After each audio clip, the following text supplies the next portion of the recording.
메르스 결국은 이게 호흡기 질환 아닐까요? 한의학에서는 그렇죠. 이걸 뭘로 부르나요? 이제 한의학적인 변명이 조금 낯서실 수 있는데요. 네. 한의학에서는 흔히 이제 메르스 같은 고열을 동반한 이 호흡기 증상을 네. 풍열형 감모라고 부릅니다. 아. 말이 조금 어려운데요. 풍열, 이 풍자는 일종의 바람처럼 바이러스가 있다는 뜻이고, 이 열자는 몸에서 이제 열이 난다는 겁니다. 그래서 이제 감모라는 게 그 전통적인 감기에 대한 표현인데요. 그래서 이제 몸에서 바이러스 질환에 감염돼서 열이 생기는 이 감기 같은 증상들을 총칭해서 이제 풍열형 감모로 부르고 있습니다. 아, 그러면 이 풍열형 감모라는 예. 명칭이 있는 만큼 한의학에서도 치료법이 있을 것 같은데요. 그럼요. 전통적으로 계속 이제 치료를 해왔고요. 얼마 전까지도 2003년도에 있었던 사스라든지 최근에 신종플루가 있을 때도 네. 이제 한의원에서도 이제 양한방 병행 치료가 되겠죠. 그래서 이제 급성 질환은 이제 병원에서 이제 치료를 받으시고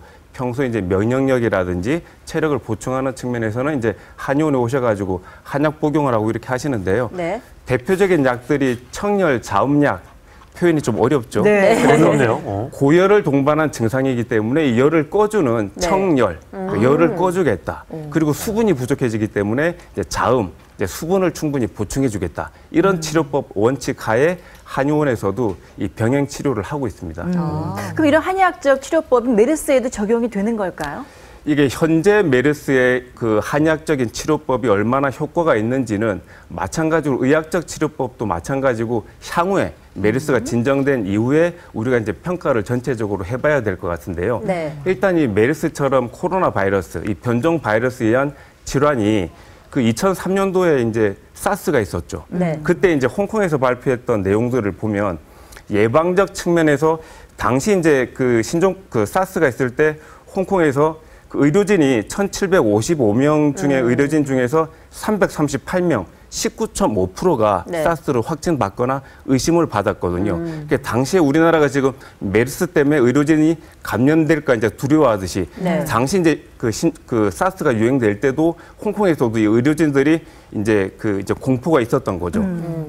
그래서 이제 예방적 측면에서 이제 한약을 활용을 이제 한 건데 홍콩에 있는 11개 병원의 의료진을 대상으로 해가지고 이제 지원자를 받아서 예방적 측면에서 한약을 그 2,601명 지원자를 받아서 한약을 투여를 한 겁니다. 네. 매일 한약을 한 포씩 해서 14일간 정도 투여를 했는데요. 네. 그걸 이제 다 복용을 했던 환자분들이 이제 1,063명인데 이 놀랍게도 당시 한약을 하루 한 포씩 2주간 복용했던 이 의료진들은 단 한 명도 사스에 걸리지 않았습니다. 그런데 이제 반면 그 병원의 나머지 그 15,374명의 의료진들은 네. 이 중에서 64명 정도가 사스에 걸렸던 거죠. 그래서 이제 당시에도 이제 홍콩에서도 예방적 측면에서 이제 한약을 선도적으로 투여했던 것이 이제 효과가 났다라고 이미 이제 밝혀졌고요.